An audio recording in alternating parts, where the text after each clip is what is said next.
بسم اللہ الرحمن الرحیم۔ ناظرین گرامی، حضرت عیسیٰ علیہ السلام کا لقب مسیح ہے، جس کی اصل مسیحا ہے، اور مسیحا عبرانی زبان میں مبارک کو کہتے ہیں، یا یہ کہ مسیح کی معنی ہے بہت سیر کرنے والا۔ ناظرین گرامی، جب حضرت عیسیٰ علیہ السلام کی بغیر والد کے معجزانہ طور پر پیدائش ہوئی تو بنی اسرائیل نے جیسی ہی نومولود بچے کو حضرت مریم علیہ السلام کی گود میں دیکھا تو پکار اٹھی کہ مریم، تو نے یوسف سے زنا کیا ہے، نہ تو تیرا باپ برا اور نہ ہی تیری ماں۔ روایت ہے کہ تمام لوگ جمع ہو گئے اور مریم علیہ السلام پر ہر طرح کے تہمتیں باندھنے لگے۔ خاندان والے کہنے لگے کہ مریم اور اس کی منگیتر یوسف کو زنا کے جرم میں سزا ملنی چاہیے۔ پھر اچانک حضرت مریم نے بچے کی طرف اشارہ کیا جو کہ اس وقت دودھ پی رہے تھے۔ وہ بول اٹھے، میں اللہ کا بندہ ہوں، اور پھر اللہ کی طرف سے نبوت اور کتاب ملنے کی خبر دی۔ اس کے بعد فرمایا، اللہ نے مجھے نماز اور زکوٰۃ کا پابند بنایا، جب تک میں زندہ ہوں مجھے اپنے والد کا حق ادا کرنے والا بنایا، اور مجھ کو سرکش اور بدبخت نہیں بنایا، اور اللہ کی سلامتی ہے مجھ پر جب میں پیدا ہوا، جب میں مروں گا اور جب دوبارہ زندہ کر کے اٹھایا جاؤں گا۔ یہ سننے کے بعد کچھ لوگوں کو تو یقین ہو گیا کہ بی بی مریم پاک دامن ہے اور یہ بچہ اللہ پاک کا معجزہ ہے، لیکن زیادہ تر پھر بھی حضرت مریم اور ان کے بیٹے حضرت عیسیٰ علیہ السلام کے خلاف ہی رہے۔ جب حضرت عیسیٰ کی عمر مبارک 7 سال کی ہوئی تو یہودیوں نے ان کو بہت تنگ کرنا شروع کر دیا اور بیت المقدس کے حالات خراب ہونے لگے، تو حضرت مریم علیہ السلام اپنے بیٹے حضرت عیسیٰ علیہ السلام کو لے کر مصر کی طرف ہجرت کر گئے۔ 13 سال مصر میں رہنے کے بعد اللہ پاک کی حکم سے دوبارہ فلسطین آئے۔ اللہ پاک نے 30 سال کی عمر میں حضرت عیسیٰ علیہ السلام کو انجیل عطا فرمائی۔ اللہ پاک نے حضرت عیسیٰ کو بے شمار معجزات عطا فرمائے، جن میں قابل ذکر یہ ہے، حضرت عیسیٰ علیہ السلام بغیر والد کے پیدا ہوئی، ماں کی گود میں ہی کلام کرنا شروع کر دیا، مٹی کا پرندہ بنا کر پھونک مارتے تو وہ اڑنے لگتا، پیدائشی نابینا کی آنکھوں پر ہاتھ پھیرتے تو اس کو نظر آنے لگتا، کوڑ اور جزام کے مریضوں کو ہاتھ لگاتے تو بالکل صحت یاب ہو جاتے، جو کچھ لوگ کہتے یا اپنے گھروں میں رکھ کر آتے آپ علیہ السلام سب تفصیل سے بتا دیتے۔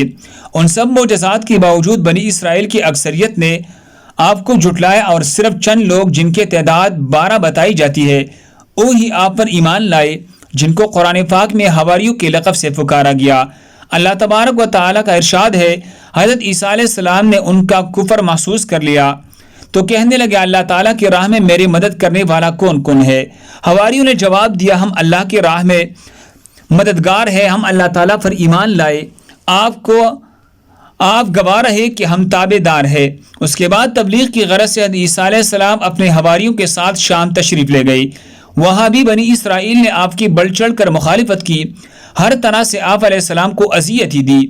پھر ایک دن حضرت عیسیٰ کے حواریوں نے عجیب فرمائش کی، جس کو اللہ پاک نے قرآن میں اس طرح بیان کیا، اور جب حواریوں نے کہا، اے عیسیٰ ابن مریم، کیا آپ کا پروردگار ایسا کر سکتا ہے کہ ہم پر آسمان سے خوان نازل کرے؟ انہوں نے کہا، اگر ایمان رکھتے ہو تو اللہ سے ڈرو۔ وہ بولے، ہماری خواہش ہے ہم اس میں سے کھائے اور ہمارے دل تسلی پائے، اور ہم جان لے کہ تم ہم سے سچ کہا اور ہم سے خوان کی نزول پر گواہ رہے۔ حضرت عیسیٰ ابن مریم نے دعا کی، اے پروردگار، ہم پر آسمان سے خوان نازل فرما کہ ہمارے لیے وہ دن عید قرار پائے، یعنی ہمارے اگلوں اور پچھلوں سب کے لیے، اور وہ تیرے طرف سے نشانی ہو، اور ہمیں رزق دے تو وہ بہتر رزق دینے والا ہے۔ اللہ نے فرمایا، میں تم کو ضرور خوان نازل فرماؤں گا، لیکن جو اس کے بعد تم میں سے کفر کرے گا اسے ایسا عذاب دوں گا کہ اہل عالم میں کسی کو ایسا عذاب نہ دوں گا۔ اب حضرت عیسیٰ علیہ السلام کی قوم پر بندروں اور سور بن جانے والا جو عذاب آیا، ان کی 2 طرح کی روایت ملتی ہے۔ ایک تو یہ ہے کہ ایک دن قوم کے 40 کے قریب لوگوں نے حضرت عیسیٰ علیہ السلام کے گھیر لیا اور آوازیں کسنے لگے، زنا کی پیدائش ہمارے علاقوں سے نکل جاؤ۔ حضرت عیسیٰ کو بہت دکھ پہنچا تو اللہ پاک نے ان 40 پر یہ عذاب نازل کیا، کچھ کو بندر اور کچھ کو سور بنا دیا۔ قرآن میں اللہ پاک فرماتا ہے، کہہ دو کیا میں تمہیں بتاؤں کہ اللہ کی ہاں ان میں سے کس کی بری جزا ہے؟ وہی جس پر اللہ نے لعنت کی اور اس پر غضب نازل کیا، بعضوں کو اس میں سے بندر بنایا، بعضوں کو سور، جنہوں نے شیطان کی بندگی کی وہی لوگ درجہ میں بدتر ہے۔ اور راہ راست سے بھی بہت دور ہے۔ دوسری روایت حضرت عمار بن یاسر رضی اللہ عنہ سے ہے کہ حضور اکرم صلی اللہ علیہ وسلم نے فرمایا آسمان سے دسترخوان اترا جس میں روٹی اور گوشت تھا۔ ان کو حکم ملا خیانت نہ کرے، ذخیرہ نہ کرے اور نہ کل کے لیے اٹھا رکھے، لیکن انہوں نے خیانت کی، ذخیرہ کیا اور اٹھا کر رکھا تو وہ بندروں اور سوروں میں تبدیل ہو گئی۔ جب حضرت عیسیٰ علیہ السلام کی عمر مبارک 33 سال ہوئی تو یہودیوں نے آپ کو سولی پر چڑھانے کا فیصلہ کر لیا۔ حضرت عیسیٰ علیہ السلام کے زمانے میں شام کا علاقہ رومیوں کے زیر نگین تھا۔ یہاں ان کے طرف سے جو حکمران مقرر تھا وہ کافر تھا۔ یہودیوں نے حضرت عیسیٰ علیہ السلام کے خلاف اس کے کان بھر دی، چنانچہ اس نے یہودیوں کے مطالبے پر حضرت عیسیٰ علیہ السلام کو سولی دینے کا فیصلہ کر لیا، لیکن اللہ تعالیٰ نے انہیں بحفاظت آسمان پر اٹھایا۔ اللہ تعالیٰ کا ارشاد ہے، اور یہ کہنے کے بعد ہم نے مریم کے بیٹے عیسیٰ مسیح علیہ السلام کو جو اللہ کے پیغمبر تھے قتل کر دیا ہے، حالانکہ انہوں نے عیسیٰ کو قتل کیا اور نہیں سولی پر چڑھایا، بلکہ ان کے لیے ان کا مشابہ بنا دیا گیا تھا۔ جو لوگ ان کے بارے میں اختلاف کرتے ہیں وہ ان کے حال سے شک میں پڑے ہوئی ہے، اور پھر بھی ظن کے سوا ان کا اس کا مطلق علم نہیں۔ انہوں نے عیسیٰ علیہ السلام کو یقیناً قتل نہیں کیا، بلکہ اللہ نے ان کو اپنی طرف اٹھا لیا، اور اللہ غالب اور حکمت والا ہے۔ حضرت عیسیٰ علیہ السلام قرب قیامت میں حضور پاک کی امتی بن کے زمین پر نازل ہوں گے۔ حضرت ضحاک فرماتے ہیں قصہ یوں پیش آیا، جب یہود نے مسیح علیہ السلام کے قتل کا ارادہ کیا تو آپ کے حواری ایک جگہ جمع ہو گئی۔ حضرت مسیح علیہ السلام بھی ان کے پاس تشریف لے آئے۔ ابلیس نے یہود کے اس دستے کو جب آپ کے قتل کے لیے تیار کرا تھا، حضرت عیسیٰ علیہ السلام کا پتہ بتایا، اس طرح 4000 افراد نے مکان کا محاصرہ کر لیا۔ حضرت عیسیٰ علیہ السلام اپنی حواریین سے فرمایا، تم میں سے کوئی شخص اس کے لیے آمادہ ہے کہ وہ باہر نکلے اور اسے قتل کر دیا جائے اور پھر جنت میں وہ میرے ساتھ ہو۔ ایک شخص نے اس قربانی کے لیے اپنے آپ کو پیش کر دیا۔ آپ نے اسے اپنا کرتا امامہ عطا کر فرمایا، پھر اس پر آپ کی مشابہت ڈال دی گئی، اور جب وہ باہر آیا تو یہود اسے پکڑ کر لے گئی اور سولی پر چڑھا دیا، جبکہ حضرت عیسیٰ علیہ السلام کو اللہ تعالیٰ نے آسمانوں پر اٹھایا۔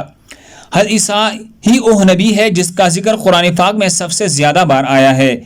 آپ ہی بنی اسرائیل کی آخری نبی تھے، اور آپ نے ان نبی آخر الزمان حضرت محمد صلی اللہ علیہ وسلم کی بشارت بھی دی، جن کو قرآن پاک میں ایسا بیان فرماتا ہے۔ جب حضرت عیسیٰ ابن مریم نے کہا، اے بنی اسرائیل، میں تمہارے پاس اللہ کا بھیجا ہوا آیا ہوں، اور ایک پیغمبر جو میرے بعد آئے گی جن کا نام احمد ہوگا، بشارت سناتا ہوں۔ حضرت عیسیٰ علیہ السلام کے 600 سال بعد تک کوئی نبی نہ آیا، اور پھر دو عالم کی قسمت جاگی، اور اللہ پاک نے اپنے آخری پیغمبر حضرت محمد صلی اللہ علیہ وسلم کو سارے جہانوں کے لیے رحمت بنا کر بھیجا دیا۔ عیسائی اور یہودی اس بات پر متفق تھے کہ عیسیٰ علیہ السلام کو سولی پر چڑھا دیا گیا، لیکن ان میں تھوڑا اختلاف تھا۔ یہودی کہتے تھے کہ وہ قتل ہو گئی ہے، عیسائی کہتے ہیں کہ وہ 3 دن تک مردہ ہو کر زندہ ہو کر آسمان پر چلی گئی ہے۔ اللہ تعالیٰ نے ان دونوں گروہوں کی تردید کرتے ہوئے فرمایا کہ شک میں مبتلا ہے۔ حقیقت یہ ہے یہ لوگ حضرت عیسیٰ علیہ السلام کو گرفتار نہ کر سکتے تھے۔ نصارہ نے اللہ تعالیٰ کے ساتھ عیسیٰ علیہ السلام اور روح القدس یعنی حضرت جبرائیل ہی کو شریک کرنے پر اکتفا نہیں کیا، بلکہ حضرت مریم کو بھی خدا کا درجہ دے دیا۔ دراصل نصارہ بھی یہودیوں کی طرح مختلف فرقوں میں تقسیم ہو گئی تھی۔ اس وقت ان میں 3 فرقے تھے، ایک قسطوریہ جو عیسیٰ علیہ السلام کو خدا کا بیٹا کہتا ہے، دوسرا یعقوبیہ جو عیسیٰ علیہ السلام کو خدا کے ساتھ متحد مانتے ہیں، تیسرا ملکانیہ جو حضرت عیسیٰ علیہ السلام کو 3 خداؤں میں سے ایک مانتے ہیں۔ نزول قرآن کے وقت بھی نصارہ فرقوں میں تقسیم تھی۔ ان کا عقیدہ 3 الگ الگ اصولوں پر مبنی تھا۔ ایک فرقہ کہتا ہے کہ مسیح عینی خدا ہے، خدا ہی بشکل مسیح دنیا میں اترا۔ دوسرے فرقے کا کہنا ہے مسیح ابن اللہ ہے۔ تیسرا فرقہ دعویٰ کرتا ہے کہ وحدت کا راز 3 میں پوشیدہ ہے، یعنی باپ، بیٹا اور مریم۔ اس جماعت میں بھی 2 گروہ تھے۔ دوسرا گروہ حضرت مریم کی جگہ روح القدس کو شامل کرتا ہے، غرض وہ حضرت مسیح کو ثالث ثلاثہ تسلیم کرتے تھے۔ اللہ تعالیٰ نے قرآن کریم میں فرمائے، اے اہل کتاب، اپنی دین میں سے حد نہ بڑھو، اللہ کے بارے میں حق کے سوا کچھ نہ کہو۔ مسیح مریم کے بیٹے اللہ کی رسول اور اس کا کلمہ تھے، اور 3 خدا کہنے سے باز آ جاؤ، یہی تمہارے لیے بہتر ہے۔ اللہ ہی معبود واحد ہے، اس سے پاک ہے کہ اس کی اولاد ہو۔ جو کچھ زمین اور آسمانوں میں ہے سب اسی کا ہے، اور اللہ کارساز ہے۔ سورہ مائدہ میں ارشاد ہے، یقیناً وہ لوگ کافر ہو گئے جنہوں نے کہا مسیح ابن مریم ہی اللہ ہے۔ آپ علیہ السلام کہہ دیجئے کہ اللہ تعالیٰ مسیح، ان کے والدہ اور روئے زمین کے سب لوگوں کو ہلاک کرنا چاہے تو کون ہے جو اللہ پر کچھ اختیار رکھتا ہو؟ سورہ مائدہ سورہ مریم میں اللہ تعالیٰ نے ایسا کہنے والوں کو عذاب الہی یاد کرواتے ہیں۔ ارشاد باری تعالیٰ ہے اور کہتے ہیں اللہ بیٹا رکھتا ہے، تم بہت بری بات لاتے ہیں۔ قریب ہے کہ اس افطرا سے آسمان پھٹ جائے اور زمین شق ہو جائے، پہاڑ ریزہ ریزہ ہو جائے کہ وہ اللہ کی اولاد ثابت کرنے بیٹھے ہیں، اور اللہ کو شایان شان نہیں کہ وہ کسی کو بیٹا بنائے۔ اللہ ہم سب کو اس پر عمل کرنے کی توفیق عطا فرمائے۔ دوسری مسلمانوں کی فائدے کے لیے آگے ضرور شیئر کرے۔ اسی طرح خوبصورت واقعات کے لیے ہمارے چینل کو سبسکرائب کرے۔ جزاکم اللہ خیر۔